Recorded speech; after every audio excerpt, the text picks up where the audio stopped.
The unexpected challenger. The cosmic Colosseum hung suspended in the void between three dead stars, a testament to the engineering prowess of species that had long since transcended their planetary origins. Station Zeta 7, as it was officially designated, pulsed with energy fields that defied human understanding of physics, its crystalline structure reflecting the ghost light of extinct suns in patterns that seemed both beautiful and somehow wrong. Dr. Kira Chen pressed her face against the observation portal of the diplomatic shuttle, her breath fogging the transparent aluminum as she watched the massive structure grow larger. At 32, she had devoted her life to studying the communication patterns of extinct Earth megafauna, never imagining that her research would lead her to the edge of known space. Impressive, isn't it? Ambassador Thorne appeared beside her, his dress uniform immaculate despite the 12-hour journey from the human embassy on Kepler Station. Though I must admit the purpose of this place turns my stomach. Kira nodded absently, her mind already categorizing the architectural elements that suggested a society built on spectacle. The Colosseum's design incorporated viewing angles from over 300 different species' visual spectrums, creating a structure that appeared different depending on who was looking at it. To human eyes, it resembled a massive flower blooming in space, its petals formed from materials that shouldn't exist according to Earth physics. "Remind me again why a xenobiologist is attending a diplomatic dinner?" she asked, finally turning away from the view. Thorne's expression tightened. "The Hegemony Council specifically requested someone with your expertise. They're interested in human perspectives on interspecies communication. It's a good opportunity to build bridges." 2 hours later, Kira deeply regretted accepting the invitation. The dinner, held in the Colosseum's diplomatic wing, had started well enough. The circular table accommodated 20 different species, each with their own atmospheric bubble and cuisine. Kira found herself seated between a crystalline entity that communicated through light patterns and something that looked like a mobile coral reef with eyes. The conversation had turned to the arena battles, the Colosseum's primary purpose. For 3 centuries, the collected species of the hegemony had gathered here to watch their champions face off against the most dangerous creatures in the galaxy. It was, as the Vorthon delegate explained, through its mechanical translator, the ultimate expression of civilized superiority over base instinct. "Barbaric," Kira muttered, perhaps louder than intended. She had been thinking about her research, about the complex social structures of Earth's extinct predators when the words slipped out. The table fell silent. Even the atmospheric barriers seemed to shimmer with tension. Did the human just insult our most sacred tradition? The voice came from the head of the table where Overlord Krex of the Dominion presided. His species resembled humanoid dragons, complete with scales that shifted color with emotion. Currently, they were trending toward an ominous red. "I apologize," Kira began, "but the damage was done. The primitive speaks of barbarism?" Krex rose to his full 3-meter height. "Your species still kills for sport on your homeworld, at least. Our combatants face worthy opponents." Kira felt her own temper flare. Years of watching humanity stumble through first contact situations had worn her patience thin. "We're working to protect our remaining species, not throw them into gladiatorial combat for entertainment." "Then perhaps you'd like to demonstrate your enlightened approach?" Krex's smile revealed rows of serrated teeth. "I invoke the right of challenge. Let the human face our champions and prove the superiority of her methods." The table erupted in multiple languages and translation frequencies. Ambassador Thorne was on his feet attempting damage control, but Kira could see the trap closing. The right of challenge was apparently some ancient protocol that couldn't be refused without catastrophic loss of face. "I accept," she heard herself. The next hour blurred past in a haze of legal protocols and frantic messages to Earth's embassy. Kira found herself hustled through corridors that shifted and reconfigured themselves, past viewports showing the arena floor far below. The scale of it took her breath away. A circular space nearly a kilometer across with terrain that could morph and change according to the match requirements. "You're insane," Thorne hissed as they entered the preparation chamber. "Do you have any idea what you've agreed to?" Kira was beginning to grasp the magnitude of her mistake. Holographic displays showed previous matches, beings in powered armor carrying weapons that looked like they belonged in science fiction comics, facing off against creatures that defied biological classification. "These aren't just animals," she whispered, studying the footage. "They're engineered. Look at the muscle density, the neural pathways visible through the bioluminescent patches. These things were designed to be perfect killers. Exactly why you need to withdraw. Claim misunderstanding, cultural confusion, anything. No." Kira's voice held a certainty she didn't feel. "If I back down now, humanity loses face. Besides, I want a closer look at these creatures." The preparation room's AI, a construct that appeared as a shifting geometric pattern, began listing the available equipment. Weapons ranging from primitive blades to directed energy cannons. Armor that could withstand temperatures found in stellar cores. Enhancement drugs that would boost human reflexes to superhuman levels. Kira refused them all. "I'll take my field kit," she said, indicating the battered case that contained her research equipment. Nothing else. The AI paused, processing this unprecedented request. "Clarification. You wish to enter the arena unarmed? I'm a xenobiologist, not a soldier. I study life, not death." The geometric pattern shifted into what might have been confusion. "Historical data indicates zero survival probability for unarmed combatants. Then I'll make history." The crowd's roar penetrated even the shielded preparation chamber as the time approached. Kira checked her equipment one last time. Bioscanners, pheromone analyzers, a library of subsonic frequencies that had proven effective in calming Earth predators, and her most important tool, decades of experience reading the body language of creatures that existed only in fossils and computer simulations. The arena portal shimmered before her, a barrier between worlds.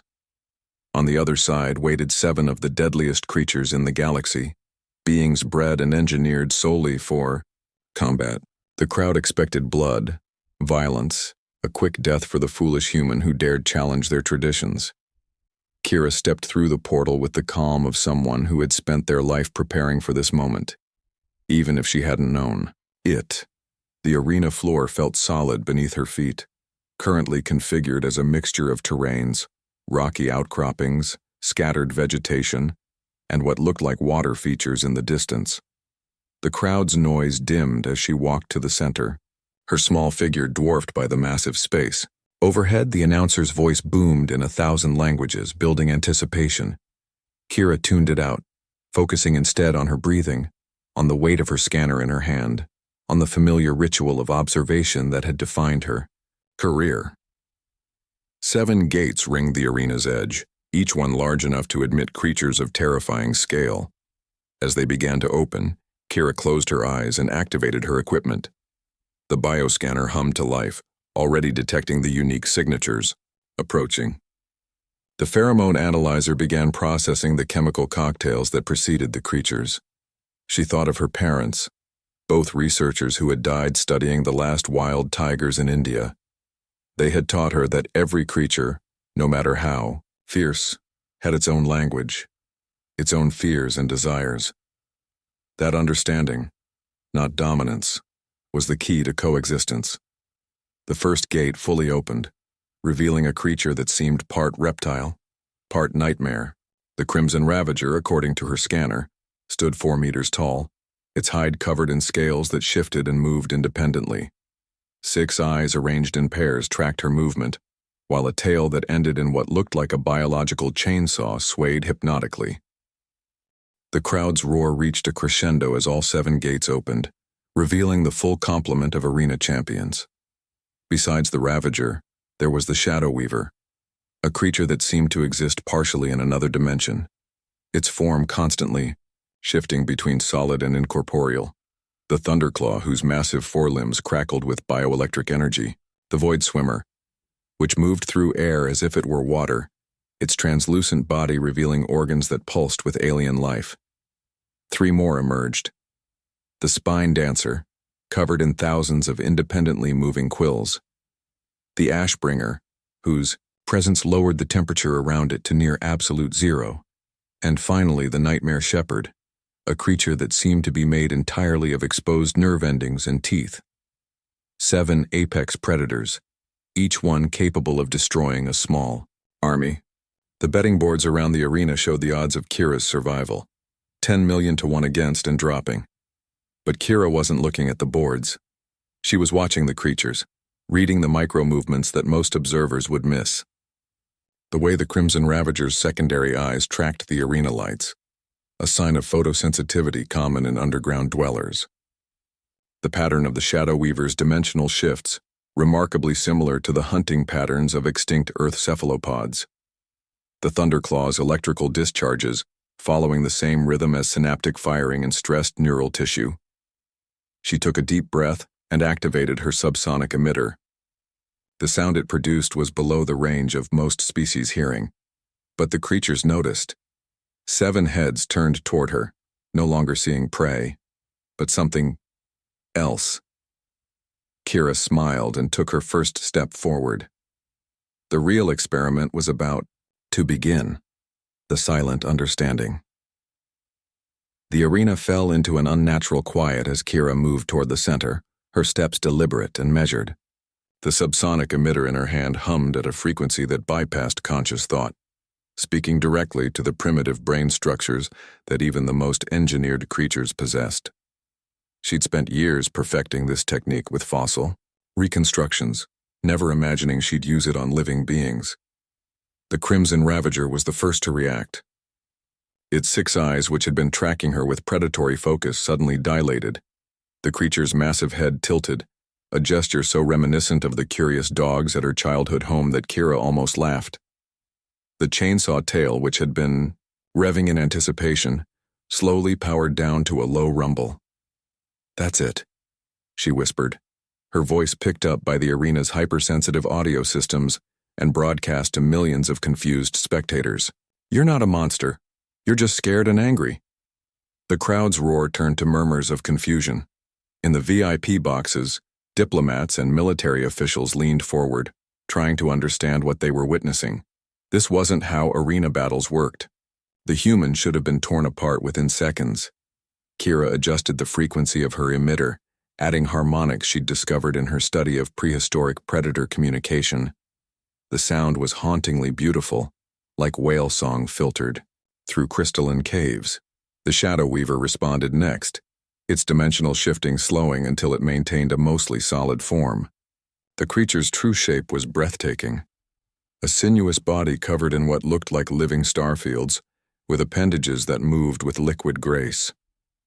"You're beautiful," Kira said softly, and the Weaver's form pulsed with what might have been pleasure or surprise. It was hard to tell with a being that existed partially outside normal space-time.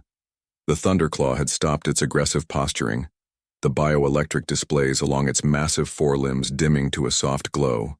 Kira's scanner showed its neural activity shifting from attack patterns to something more complex. Curiosity, perhaps even recognition. She pulled a small vial from her kit and released a carefully synthesized pheromone blend, one that mimicked the calming scents produced by pack leaders across a dozen Earth species. The effect was immediate. The Thunderclaw's defensive stance relaxed, its head lowering in a gesture that transcended species. Submission to a recognized authority, but not submission born of fear or defeat. This was acknowledgement of a different kind of strength in A1. The observation deck reserved for the Hegemony Council, Overlord Krex's scales had shifted through a rainbow of colors, settling on a deep purple that his aide recognized as profound unease. "What is she doing?" he demanded, his voice carrying the edge of panic. "Those are our most savage champions. They've killed hundreds of combatants."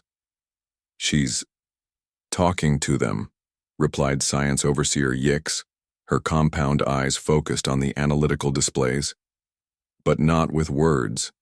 She's using a combination of subsonic frequencies, pheromones, and body language that seems to bypass their combat conditioning." "Impossible. Those creatures are programmed for aggression. Their neural pathways were specifically designed to prevent this kind of—" "Sir," Yix interrupted, a feat that would normally result in severe punishment. "The human's approach is unlike anything in our databases. She's not trying to dominate or control, she's communicating." Down in the arena, Kira, had moved past the initial contact phase. The 7 creatures had formed a loose circle around her, their body language shifting from aggression to something unprecedented in the Colosseum's history: curiosity. The void swimmer drifted closer, its translucent body revealing the complex organ systems within. Kira recognized patterns similar to Earth's jellyfish, but with a neural complexity that suggested high intelligence. She reached into her kit again, this time producing a small holographic projector. The image that appeared was simple: a double helix, the universal structure of DNA, slowly rotating in the air between her and the creatures. Then she added more images: the branching patterns of neural networks, the spiral of galaxies, the fractal geometry found in everything from coastlines to coral growth. "We're not so different," she said, her voice carrying across the now silent arena. "Different worlds, different evolutionary paths, but the same fundamental patterns, the same need to survive, to understand, to connect." The spine dancer moved closer, its thousands of quills rippling in waves that Kira recognized as a communication pattern. Her scanner translated the movement into rough concepts. Query: similar. How? Kira smiled and projected new images. Earth. Predators long extinct, their bone structures and presumed behaviors reconstructed from fossil evidence. A Tyrannosaurus rex, its motion patterns remarkably similar to the Crimson Ravager. Ancient cephalopods whose hunting strategies matched the Shadow Weaver's dimensional shifts. Prehistoric electric fish whose bioelectric fields operated on the same frequencies as the Thunderclaw. The creatures moved closer, their attention completely focused on the holographic display. The Ashbringer, despite its reputation for freezing victims solid, carefully modulated its temperature field to avoid harming the small human in their midst. The Nightmare Shepherd, whose very appearance was designed to trigger primal fear, had shifted its exposed nerve endings into patterns that Kira's scanner identified as its species equivalent of a smile. In the crowd, a child from the Vorthon delegation tugged at her parents' appendage. "Why aren't they fighting?" she asked in the piping voice of youth. The parent, like everyone else in the arena, had no answer. Kira continued her demonstration, but now she was learning as much as teaching. Each creature had its own communication method, its own way of perceiving the world. The Shadow Weaver, she discovered, could see across dimensions, perceiving reality in ways that would drive most species mad. But at its core it was lonely, separated from others by its unique nature. The Thunderclaw's bioelectric field wasn't just a weapon, it was its primary sense organ, allowing it to feel the electromagnetic signatures of living beings. In the wild, its species had lived in complex family groups using their electrical fields to share emotions and thoughts. Here in the arena, cut off from its kind, it had turned that sensitivity into a weapon. The Void Swimmer's story was perhaps the saddest. Her scans revealed it to be incredibly old, possibly the last of its species. Its translucent body wasn't just for show. It was a living history, its organs containing genetic memories stretching back millions of years. It had been fighting in arenas not out of programmed aggression, but from a deep existential anger at being alone. As Kira shared these discoveries with the creatures, something remarkable happened. They began to communicate with each other. The Thunderclaw's electrical field synced with the Spine Dancer's quill patterns. The Shadow Weaver began shifting in harmony with the Void Swimmer's movements. The Ashbringer and the Nightmare Shepherd, despite their opposing natures, found a common frequency in the subsonic range. The Crimson Ravager, the most physically imposing of the group, did something that made the entire arena gasp. It lowered itself to the ground, its massive head coming to rest mere inches from Kira. 6 eyes looked into 2, and in that moment, a connection formed that transcended species, planets, and evolutionary paths. Kira reached out slowly, her hand dwarfed by the creature's massive skull. The moment her palm made contact with the warm scales, the Ravager's entire body relaxed. A sound emerged from its throat, not a roar or growl, but something almost like a purr. The chainsaw tail, so feared in combat, curled protectively around them both. The other creatures followed suit, each finding their own way to show trust. The Shadow Weaver solidified completely for the first time in decades, revealing a form of ethereal beauty. The Thunderclaw dimmed its electrical field to a gentle glow, creating an aurora effect in the arena air. The Spine Dancer's quills formed intricate mandala patterns, each one a poem in motion. The Void Swimmer descended from its aerial patrol, its body pulsing with bioluminescent patterns that Kira's scanner translated as joy, the first positive emotion it had expressed in centuries. The Ashbringer's temperature field stabilized, creating fractal frost patterns on the arena floor that sparkled like diamonds. The Nightmare Shepherd's nerve endings arranged themselves into complex neural networks, visible art that represented thoughts too complex for mere words. Impossible, breathed Overlord Krex, his scales now a sickly yellow of disbelief. Those creatures are weapons. They can't, sir. Science Overseer Yix said quietly. I believe we've fundamentally misunderstood these beings. They're not just weapons. They're sentient creatures with their own needs, fears, and desires. The human recognized what we refused to see. In tow. The arena, Kira stood at the center of what could only be described as an interspecies gathering. The 7 most feared creatures in the galaxy had arranged themselves around her in a protective formation, their body language speaking of trust, curiosity, and something that looked remarkably like happiness. The announcer, for the first time in his long career, was at a loss for words.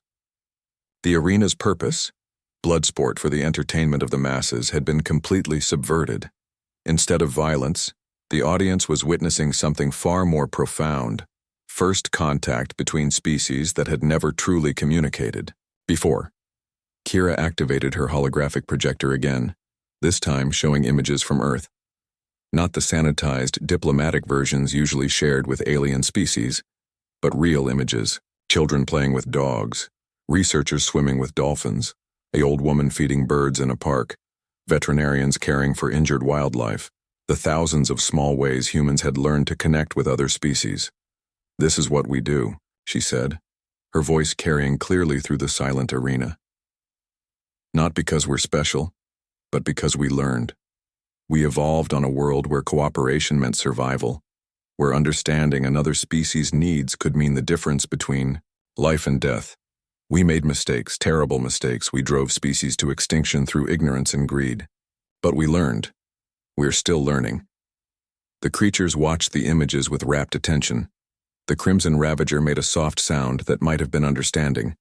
The Shadow Weaver's form flickered between dimensions, showing glimpses of its homeworld, a place of beautiful impossibilities where physics worked differently.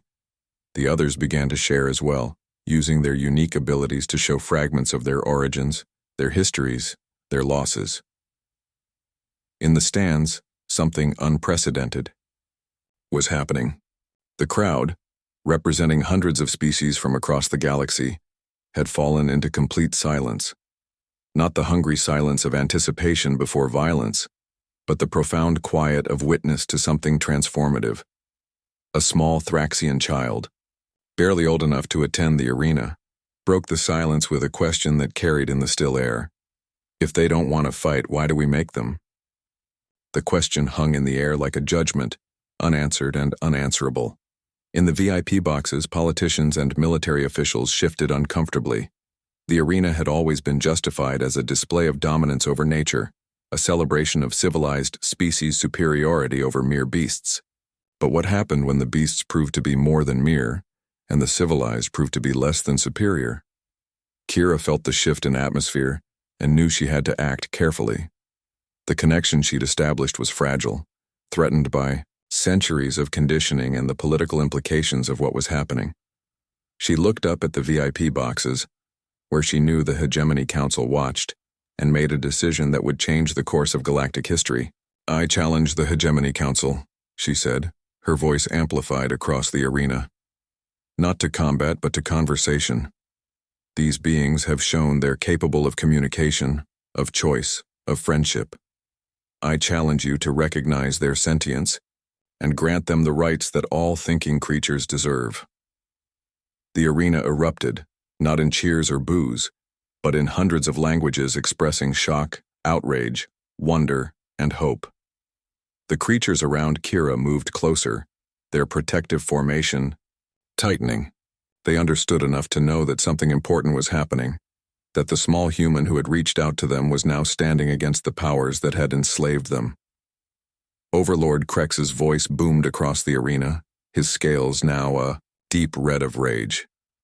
You dare, you, a primitive from a backwater world, dare to challenge the order that has stood for millennia? Kira stood her ground, one hand still resting on the Crimson Ravager's scales. I don't challenge your order, Overlord. I challenge your assumptions. These creatures aren't property, they're not weapons. They're individuals with their own thoughts, feelings, and rights. And if humanity stands alone in recognizing that, then yes, I dare. The Ravager raised its head, its roar joining Kira's words. One by one, the other creatures added their voices, the Thunderclaw's electrical crackle, the Spine Dancer's quill music, the Shadow Weaver's dimensional harmonics. 7 voices, 7 species, united in a song that had never been heard. In the galaxy before, it was the sound of chains breaking, the echo of evolution. The reverberations of that unprecedented moment spread through the arena like ripples in a cosmic pond.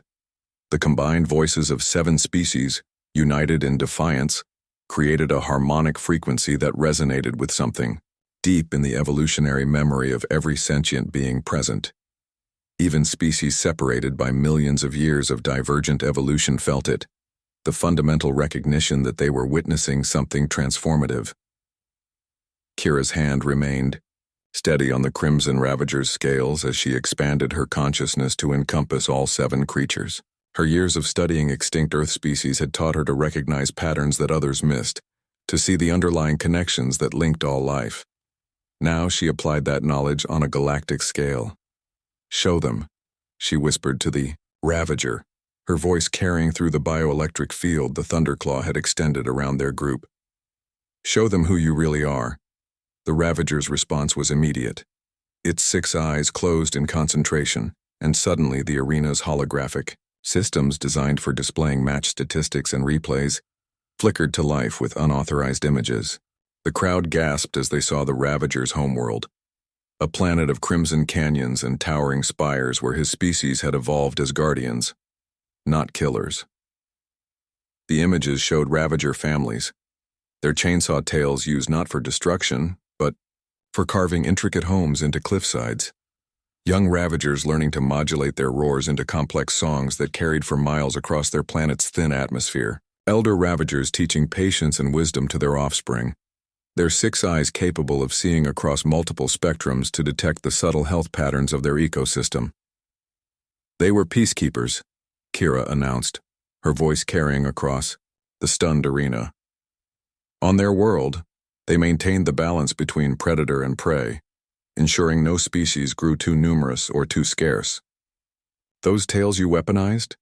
They used them to create shelter for smaller species during storms. Those eyes that track movement? They evolved to monitor the health of entire ecosystems. The Shadow Weaver moved next, its form shifting between dimensions, as it projected its own history. The crowd watched, mesmerized as images of the Weaver's homeworld appeared, a place where reality itself was fluid, where beings existed simultaneously in multiple dimensions. The Weavers hadn't been solitary predators but communal artists, using their dimensional abilities to create living symphonies of space and time. They were artists and philosophers, Kira continued, translating the complex dimensional concepts into words the assembled species could understand. Their ability to phase between dimensions wasn't for hunting. It was for creating. They wove realities like tapestries, each one a unique expression of beauty and meaning. The loneliness you forced on them by isolating them in single-dimensional space. It's like forcing a painter to see only in black and white. One by one, each creature shared its true nature. The Thunderclaw species had been living neural networks, their bioelectric fields allowing them to share consciousness across vast distances. They had been the galaxy's first organic quantum computers, solving complex problems through distributed thinking. Their aggression in the arena was actually desperate attempts to connect with other minds. Their electrical discharges mistranslated as attacks when they were really trying to communicate.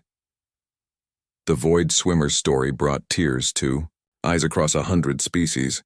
The ancient being showed images of its once vast civilization, beings of living light who swam through cosmic void as easily as fish through water. They had been the galaxy's great messengers, carrying information between stars before faster-than-light travel was discovered. Now, the last of its kind, it had been reduced to a circus attraction, its profound loneliness driving it to lash out at any who came near. The spine dancer revealed that each of its quills was a separate sensory organ, capable of detecting minute changes in everything from air pressure to emotional emanations. On their homeworld, they had been living libraries, their quill patterns recording the history and knowledge of their entire species. Every movement was a word, every dance a story. The combat moves that terrified arena spectators were actually fragments of epic poems, historical accounts, and philosophical treatises, a desperate attempt to share their culture with someone, anyone, who might understand. The Ashbringer's cryogenic abilities, so feared in the arena, were shown to be a gift of preservation. Their species had evolved on a dying world, developing the ability to slow entropy itself. They were the universe's guardians against heat death, beings who could preserve life in crystalline perfection until conditions improved. The freezing attacks that had killed so many combatants were actually desperate attempts to preserve them, to save them from the violence the Ashbringer never wanted to participate in. The Nightmare Shepherd's revelation was perhaps the most profound. Those exposed nerve endings that seemed designed to inspire fear were actually the most sophisticated empathic organs in the known galaxy. Their species had evolved as healers, able to directly experience and absorb the pain of others, processing trauma and returning peace. The horror they inspired wasn't intentional. It was the accumulated suffering of every being they'd been forced to fight, reflected back at observers who couldn't understand what they were seeing.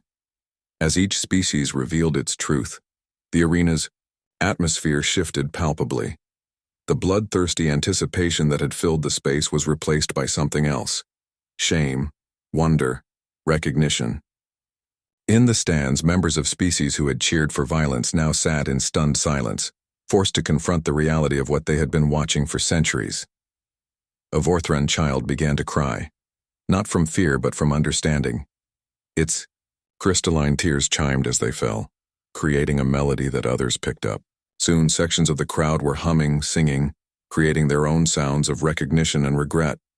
In the VIP boxes, the political ramifications were becoming clear. Science Overseer Yix's compound eyes reflected data streams showing the real-time reaction across the galaxy. The arena battle was being broadcast to billions of beings, and the response was unprecedented. Protests were erupting on civilized worlds. Military installations that provided creatures for the arena were being surrounded by citizens demanding answers. "This is catastrophic," hissed Trade Minister Grox, his tentacles writhing with agitation. "Do you realize what this means for our economy? The arena generates 30% of the sector's entertainment revenue. The breeding programs, the training facilities, the betting systems." "Silence," commanded Overlord Krex, though his voice lacked its usual authority. His scales had shifted to a pattern none of his aides had seen before, uncertainty mixed with something that might have been fear. "The human has changed the game. We must adapt or—" He was interrupted by a new voice from the arena floor. The Crimson Ravager, having remained silent while the others shared their histories, now spoke. Not in roars or growls, but in perfect, if accented, galactic standard. "We choose." The arena fell silent. Even Kira looked surprised, though she quickly masked it with a supportive smile. "We choose," the Ravager repeated, its voice growing, stronger. "For so long we had no choice, fight or die, kill or be killed, but she—" One of its secondary eyes focused on Kira. "She gave us choice, to be seen, to be heard, to be ourselves." The Thunderclaw's electrical field pulsed in us. "Agreement. We have learned your languages. We have studied your cultures. We hoped, someday, someone would listen. The Shadow Weaver's form solidified completely, revealing features of heartbreaking beauty. We are not pets. We are not weapons. We are not entertainment. We are people. Different from you, but people nonetheless. The void. Swimmer's ancient voice joined the chorus, its words carrying the weight of millennia. We have rights. To freedom. To dignity. To choose our own paths. The spine dancer's quills formed words in a dozen languages simultaneously. No more chains, no more cages, no more forcing us to be what we are not.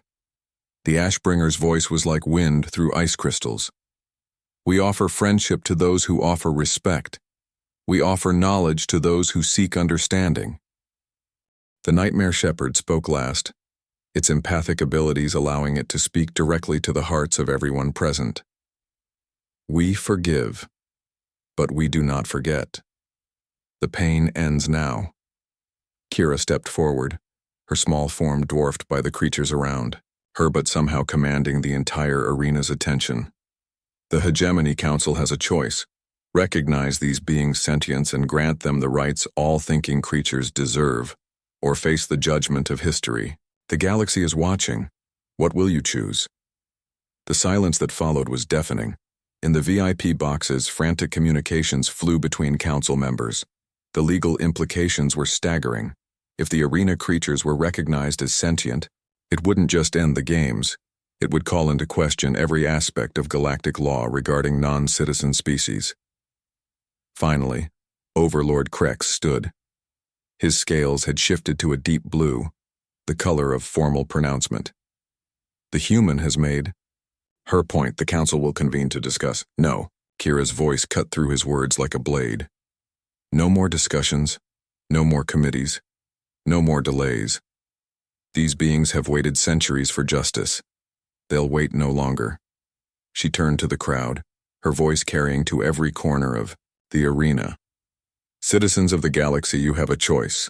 Stand with those who would continue this injustice or stand with those who seek freedom. The universe is changing. Which side of history will you choose? The response was immediate.